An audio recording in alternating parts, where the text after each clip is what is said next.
Queridos irmãos, hoje nós vamos dar início ao Salmo de número 72. Não será possível concluí-lo nessa noite, mas nós vamos iniciar o estudo de Deus, da palavra de Deus nessa noite, nesse Salmo. E este Salmo 72 é o último Salmo do segundo livro dos Salmos.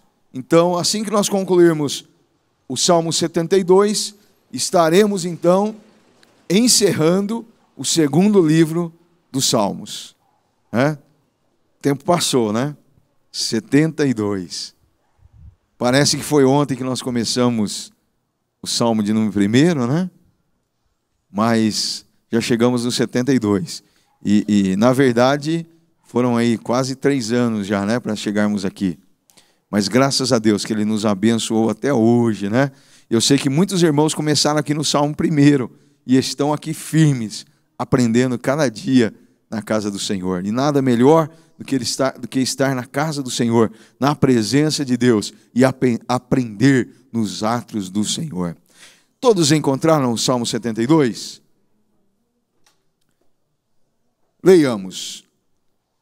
Reveste da tua justiça, ó Rei, ó Deus, e o Filho do Rei da tua retidão, para que ele julgue com retidão e com justiça os teus que sofrem opressão. Que os montes tragam prosperidade ao povo, e as colinas o fruto da justiça. Defenda ele os oprimidos entre o povo, e liberte os filhos dos pobres. Esmague ele o opressor. Que ele perdure como o sol e como a lua por todas as gerações. Seja ele como chuva sobre uma lavoura ceifada, como aguaceiros que regam a terra. Floresçam os justos nos dias do rei, e haja grande prosperidade enquanto durar a lua. Governe ele de mar a mar, e desde o rio Eufrates até os confins da terra. Inclinem-se diante dele as tribos do deserto, e os seus inimigos lambam o pó. Que os reis de Tarsis e das regiões litorâneas lhe tragam tributo. Os reis de Sabá e de Seba lhe ofereçam presentes. Inclinem-se diante dele todos os reis, e sirvam-no todas as nações. Pois ele liberta os pobres que pedem socorro, os oprimidos que não têm quem os ajude. Ele se compadece dos fracos e dos pobres e os salva da morte. Ele resgata da opressão e da violência, pois aos seus olhos a vida deles é preciosa. Tenha o rei vida longa, receba ele ouro de Sabá, que se ore por ele continuamente, e todo dia se invoquem bênçãos sobre ele. Haja fartura de trigo por toda a terra, ondulando no alto dos montes. Floresçam os seus frutos como os do Líbano, e cresçam as cidades como as plantas no campo. Permaneça para sempre o seu nome, e dure a sua fama enquanto o sol brilhar. Sejam abençoadas todas as nações por meio dele, e que elas o chamem de bendito. Bendito seja o Senhor Deus, o Deus de Israel, o único que realiza feitos maravilhosos. Bendito seja o seu glorioso nome para sempre. Encha-se toda a terra da sua glória. Amém e amém. Encerram-se aqui as orações de Davi, filho de Jessé. O tema do estudo de hoje, irmãos, é um reino de paz, reino de justiça, tempo de paz. Segundo o grande pregador Spurgeon, o título de Salomão, que nós vemos aqui na Bíblia, não sei na sua Bíblia, mas na minha está: a excelência da justiça e a glória do reino de Salomão prefiguram as do Messias. Então dá a entender que Salomão escreveu esse salmo, né? Mas quando nós lemos o último versículo, diz assim: encerram-se aqui as orações de Davi. Então dá-nos a entender que este salmo foi o último salmo escrito por Davi. Mas aí, irmãos, mais para frente você vai ver que existem outros salmos de Davi. Se você pegar a tua Bíblia, se você puxar aí, você vai ver que tem outros salmos de Davi. Se esse é o último, por que ainda tem salmos para frente, ainda com título de Davi? Alguém sabe me dizer?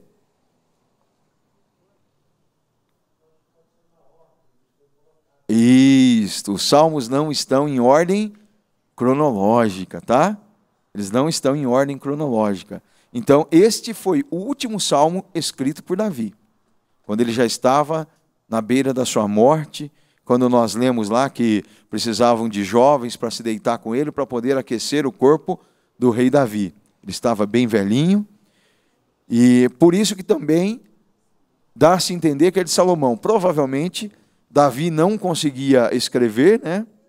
E Salomão escreveu esse salmo, mas as palavras são de Davi. Dá-nos a entender isso, não podemos afirmar 100%, mas tudo leva-nos a entender, pelo último verso, que foi isso que aconteceu. Esse salmo também é um salmo que nós podemos até colocá-lo, como alguns colocam, como salmo messiânico, né? Classificam ele como salmo messiânico. Por quê? Porque da mesma forma que se fala do reinado de Salomão, aquilo que Davi esperava que o seu filho governasse daquela maneira, também fala-se de uma maneira profética sobre o Rei dos Reis e Senhor dos Senhores, que é Jesus.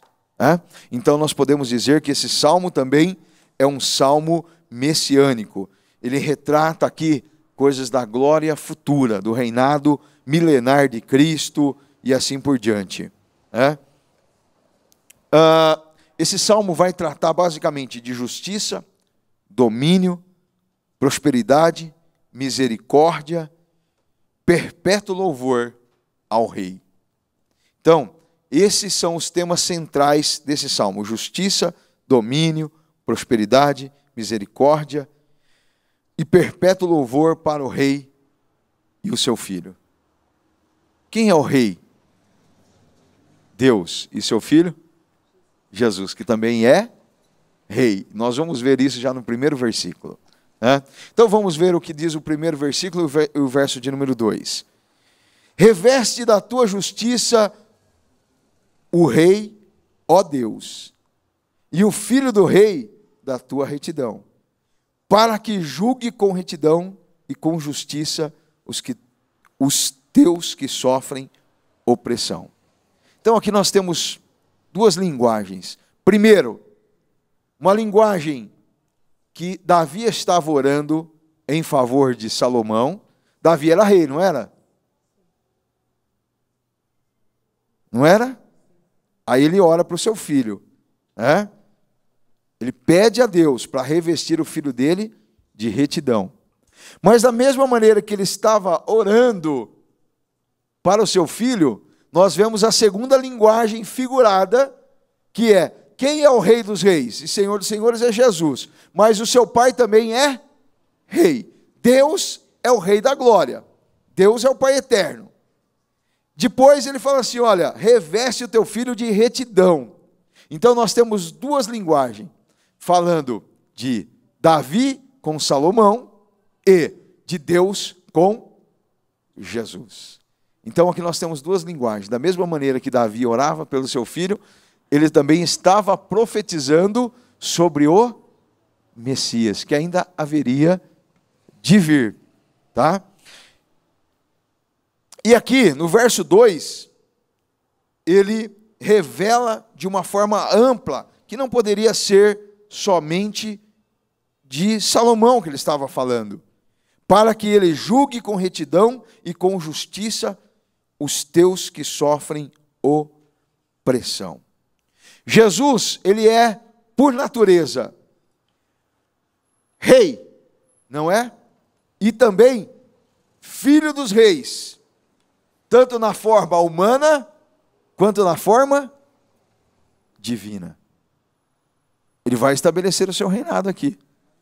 Então, nas duas naturezas, humana e divina. E Jesus é o único que pode fazer a verdadeira justiça. Davi, ele clama para que seu filho fosse uma pessoa que executasse tudo com justiça. Porém, a verdadeira justiça, ela só pode vir de Deus. E nós vamos estudar um pouquinho sobre isso. Salomão, ele teve vários exemplos que ele tratou com justiça. Vocês se lembram do caso mais famoso de Salomão? Quantos se lembram aqui? Chegaram para ele duas mulheres, né? E com uma causa, duas mulheres e uma criança. E ambas pleiteavam ser a mãe da criança. Porém, não dava para definir quem era a mãe. Naquela época não tinha exame de DNA, né? Se fosse hoje, Salomão, faz um exame de DNA, vamos ver quem que é a mãe aí, né? Seria mais fácil, né? Naquela época não tinha. E ali era uma causa muito difícil de ser resolvida naquele momento. Porque uma das mães havia se deitado sobre o seu filho e ele havia morrido durante a noite. E ela, sendo esperta, né? Espertalhona, ela quis trocar. As duas mulheres moravam na mesma casa, ela pegou o filho dela morto e colocou na cama com a outra mãe e pegou a criança viva e colocou junto com ela. A hora que a mãe acordou, ela reconheceu que não era o seu filho. E aí foram parar diante de Salomão. E Salomão perguntava para uma, não, é meu filho. Olha a minha cara. Olha o narizinho dela, parecido, o cabelo dela, olha os olhos dela. Né? E a outra, imagina, ela tem as minhas feições, né? Não tem nada a ver com essa. E ficou naquele impasse. E Salomão, então, pega e faz o seguinte. Bom, as duas são mãe? Somos. Então, cada uma vai ficar com metade da criança. Não vamos parar com essa briga, com esse litígio aqui. Vamos resolver imediatamente. Traga uma espada aqui. Corta a criança no meio. Dá metade para uma e metade para a outra. Está resolvido o problema. Né? A que era a mãe disse, não, pode deixar a criança viva com ela, não tem problema. Mas a outra dizia, não, mata a criança. Né? Nem para mim, nem para ela. Né? Aí Salomão viu a atitude de uma verdadeira mãe e falou, entregue a criança para esta. Né? Então, Salomão tratava as coisas do reino com justiça. O rei Davi também teve essa qualidade. O rei Davi sempre procurou ser justo. E até quando ele errou, ele reconheceu diante de Deus as suas falhas e tentou reparar ali os seus erros. Mas a maioria dos reis de Israel foram injustos, não temiam a Deus, trabalhavam de forma inescrupulosa, aceitavam suborno, faziam uma série de coisas. Mas Jeremias, o profeta Jeremias, deixou um alerta para esses. Jeremias, capítulo de número 22, dos versos 13 ao 16, nos diz assim: ai daquele que constrói o seu palácio por meios corruptos, seus aposentos pela injustiça, fazendo com que os seus compatriotas trabalhem por nada, sem pagar-lhes o devido salário. Ele diz: construirei para mim um grande palácio, com aposentos espaçosos, faz amplas janelas, reveste o palácio de cedro e pinta-o de vermelho. Você acha que acumular o cedro faz de você um rei?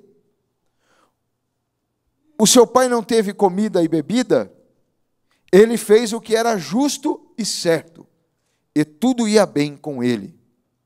Ele defendeu a causa do pobre e do necessitado, e assim tudo corria bem. Não é isto que significa conhecer-me?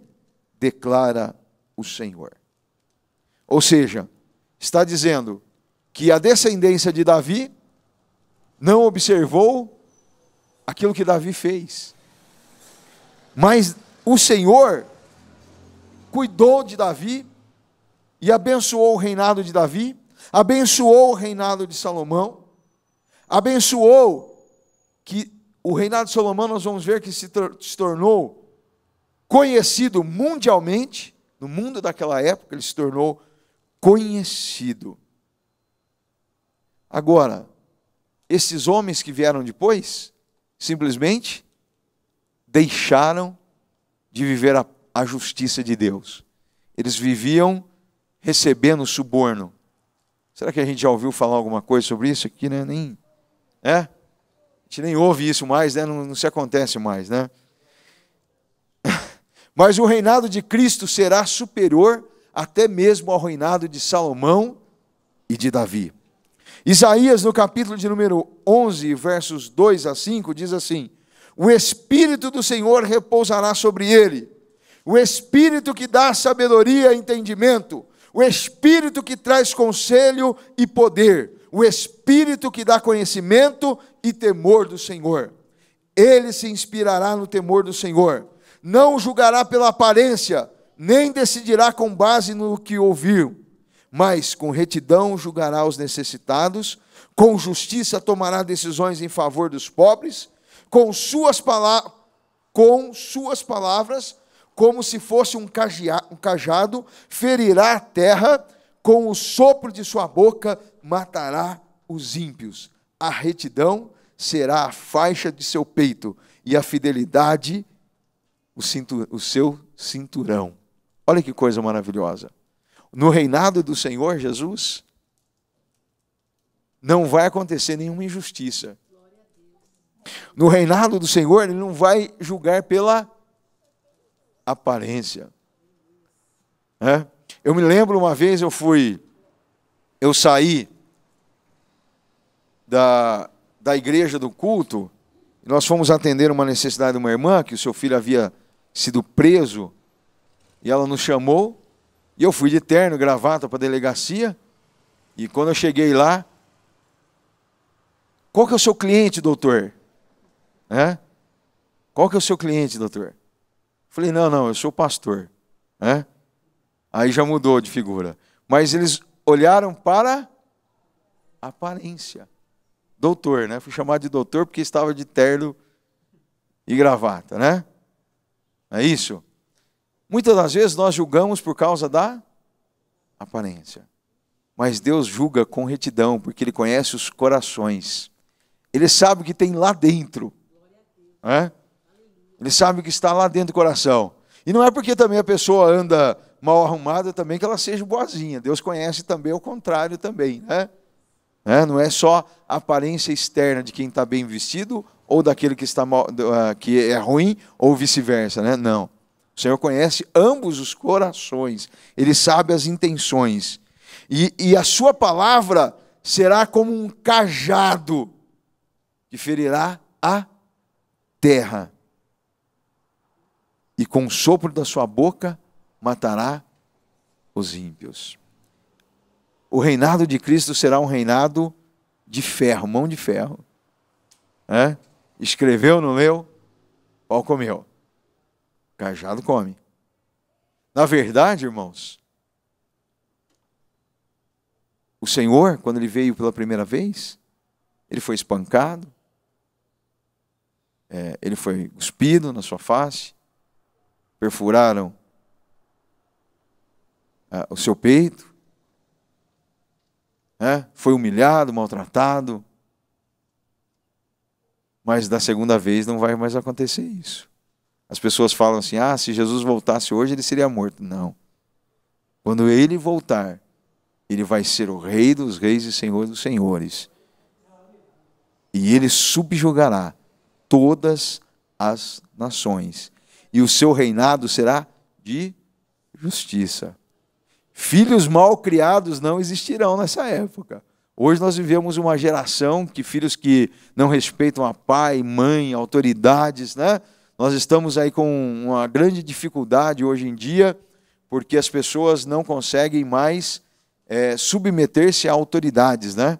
Elas não sujeitam mais as autoridades. No reinado de Cristo, aquele que não for obediente a pai e mãe, morrerá. Essa coisa séria, certo? E vai chegar em breve. E você pode dizer, ora vem, Senhor Jesus. Amém? Você pode ou não pode dizer? Ora vem. Glória a Deus. Venha logo, Jesus. Nós estamos aguardando o momento em que Cristo reinará sobre essa terra. Estaremos juntos com Ele. Terceiro, que os montes tragam prosperidade ao povo e as colinas o fruto da justiça.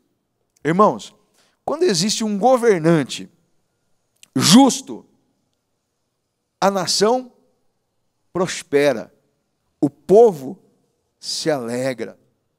Quando existe um governante justo, não há um jeitinho brasileiro. Vamos dar um jeitinho para resolver. Não existe. Não há propinas, não há conchaves, não há acertos, não há diferença entre rico e pobre. Todos são tratados com equidade, com justiça, com igualdade. Vai ser glorioso demais. Não vai ter diferença entre brancos e negros, brasileiros e indianos, japoneses e franceses. Todos seremos iguais. Não vai haver o grupo do G7. Não vai haver divisões. Amém? Não vai ter diferença, irmão. Todos serão tratados com igualdade. Glória a Deus. Aristóteles disse: a justiça é a forma perfeita da excelência moral, porque ela é a prática efetiva da excelência moral perfeita. Ela é perfeita porque as pessoas possuem o sentimento de justiça. Podem praticá-la não somente a si mesma, como também em relação ao próximo. Bonitas palavras de Aristóteles.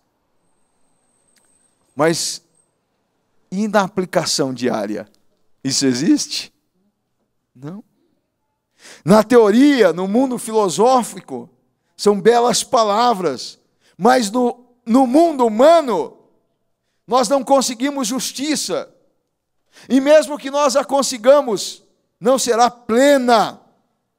Porque o que adianta nós prendermos um homem que matou uma criança e dermos a ele a prisão, a penalidade máxima, que é uma prisão perpétua no Brasil? Você vai ouvir pessoas dizerem assim: é pouco para ele. Não é pouco? É pouco. Olha, poderia ter sido pior. Não é assim? Não é assim que as pessoas pensam? Porque elas veem que não foi feito justiça. Não foi devolvida a vida que fora perdida. Não foi restituída aquela vida. Mas no reinado de Jesus, irmão, vai ser perfeito. No reinado de Jesus haverá justiça plena, aleluia. Glória a Deus, aleluia. Os homens, irmãos, não fazem além disso, porque você só pode dar aquilo que você tem. Se você tivesse o dom da vida, você devolveria a vida. Mas nós não temos. Mas Jesus é a vida, e Ele devolve até vidas perdidas. Ele restitui tudo que foi perdido, porque Jesus tem tudo para devolver, para restituir e para fazer a verdadeira justiça. Os magistrados que me perdoem, por mais honesto, por mais transparente, por mais justo que você seja, você nunca conseguirá ser pleno na sua justiça, por mais séria que seja.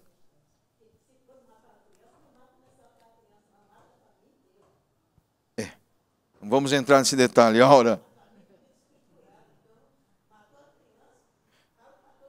Olha, irmãos, na boca dos homens está, olha o que diz o Salmo 10 e verso 7. Sua boca está cheia de maldições, de mentiras e ameaças, de violência e maldade estão em sua língua. Profeta Jeremias, capítulo de número 6 e o verso 14. Eles tratam da ferida do meu povo como se não fosse grave, e dizem, paz, paz. Dizem quando não há paz alguma. Quer dizer, os homens não conseguem ter paz. Os homens não conseguem realizar justiça. Mas, irmãos, existe um que pode, porque ele está na sua essência, fazer justiça e ser um rei de paz. Isaías, capítulo de número 9 e o verso de número 6 nos diz assim o profeta: porque um menino nos nasceu, um filho nos foi dado, e o governo está sobre o seu ombro, e ele será chamado de maravilhoso, conselheiro, Deus poderoso, Pai eterno e príncipe da paz. Aleluia, glória a Deus. Aquilo que os homens só conseguem produzir da boca para fora, Jesus produzirá por completo, porque Ele é a própria paz. Aleluia.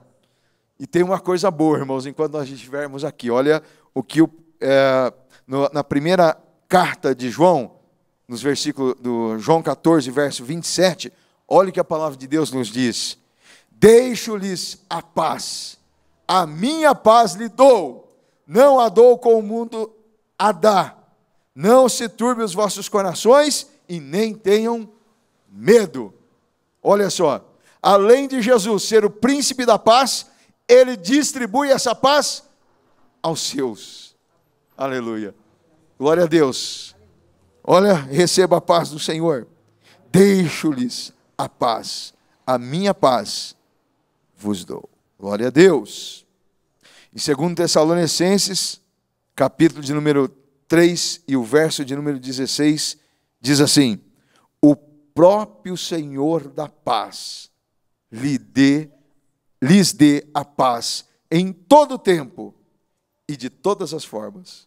O Senhor seja com todos vocês. Aleluia. Glória a Deus. A paz que o mundo não nos pode dar, Jesus nos dá.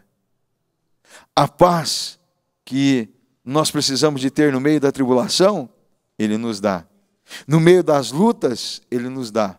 No meio das aflições, Ele nos dá. No meio da enfermidade, Ele nos dá. Esta paz só Jesus pode dar. Glória a Deus. Quantas vezes nós passamos por momentos difíceis e as pessoas acham que está tudo bem, e elas nem imaginam o que você está passando, né? Mas o seu exterior está em paz. Por quê? Porque você recebeu a paz do Senhor Jesus. E quem recebe a paz do Senhor Jesus, ele tem paz em todo tempo. Até mesmo em tempo de guerra. Difíceis, né, Áurea? Até mesmo em tempos de abandono, em tempo em que você está frustrado, perdido, sem nenhum alicerce embaixo dos seus pés, você está em paz, porque você sabe que Jesus te deu a paz e é Ele quem cuida de nós. Amém? Glória a Deus. Que nós possamos esperar esse reino de justiça, esse reino de paz. Muitas das vezes nós esquecemos a qual reino nós pertencemos. Às vezes nós nos envolvemos com as coisas desse mundo de uma tal maneira que nós esquecemos que nós somos cidadãos ou cidadãos do céu. E nós entramos no meio das lutas, das tribulações, das aflições e esquecemos que nós estamos vivendo aqui na terra como peregrinos, mas que em breve nós estaremos com o Senhor. E nós estaremos para ajudar a governar esta terra. E um governo onde não vai ter propinas, onde não vai ter falcaturas, onde não vai existir obras inacabadas, porque todas as obras serão feitas. Tudo aquilo que precisar de ser realizado, será realizado. Inclusive, nós vamos ver que nem o mar vai existir mais. Porque o mar significa divisão. Nem o mar vai existir mais no reinado do Senhor. A hora que Ele fizer tudo novo, nem o mar vai existir. Que nós possamos estar focados, irmãos, nesse novo reino. Nesse reino onde há justiça, onde há paz, onde há prosperidade. Amém? Você está aqui como um peregrino. Aguarde só mais um pouquinho. Em breve, esse reinado irá iniciar. A semana que vem, irmãos, nós continuaremos. Sou peregrino na terra e longe estou do meu lar. Amém.